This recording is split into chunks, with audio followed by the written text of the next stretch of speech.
you meet someone at a party, what are the first two questions you usually ask? Usually it's, who are you and what do you do? In John chapter 10 verse 11, Jesus answers both those questions. Who are you? I am the good shepherd, says Jesus. What do you do? The good shepherd lays down his life for the sheep.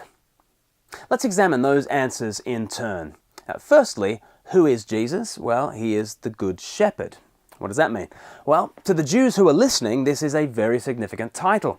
The Old Testament would describe wicked rulers as bad shepherds who cared nothing for the flock. Yet the people awaited the good shepherd. And this would come from God Most High through David, the ideal king, the divine Messiah. Perhaps read Ezekiel chapter 34 to learn more about this. This good shepherd would be the Lord, exercising God's own care for the flock. Just think of the 23rd Psalm, the Lord is my shepherd. So Jesus' claim to be this long-promised shepherd was nothing less than the claim that he is the Messiah. Jesus is the divine king who reveals God's pastoral heart to earth. He is the eternal Son through whom the Father has always ruled and saved. Now, how on earth would anyone go about proving that they were God's eternal king? How should Jesus justify his claim to be divine, to be the Messiah? I mean, we might expect him to sort of rain down fire from heaven in spectacular fashion, or to make a cow sing light operetta, or to turn a mountain into a flower pot, or something like that. Wouldn't that prove that he truly is God? Jesus doesn't do anything like that. This is how Jesus proves that he is the king of the cosmos. He says, I am king because I die for my people. I am the Lord because I pour out my life to death. I am the good shepherd.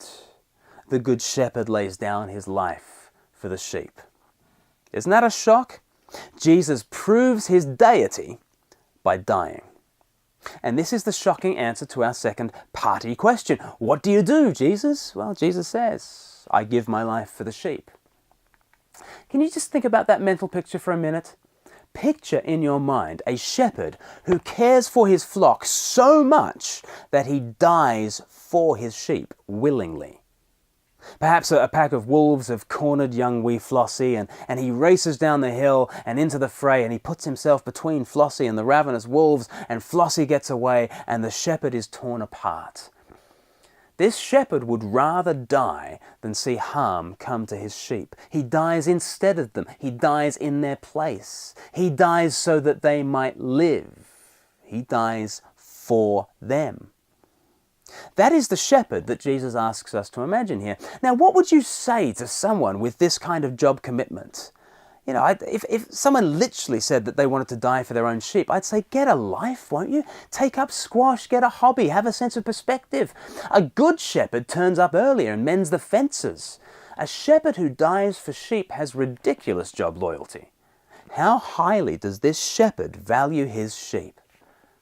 But think of it, if the good shepherd is the Lord Messiah, and the sheep represent you and I, what is Jesus telling us? He's saying that he, our Lord and King, has died for us, like a rescuing shepherd dying for sheep.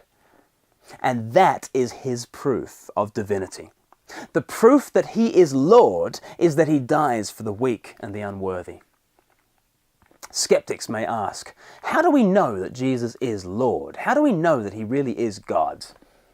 If you were asked that question, how would you answer? Perhaps you'd be tempted to talk about his miracles, perhaps his resurrection or something as proof of his divinity. That's a perfectly good place to go. But John chapter 10 verse 11 gives us a surprising place to point if we want to show Christ's deity. Point to the cross.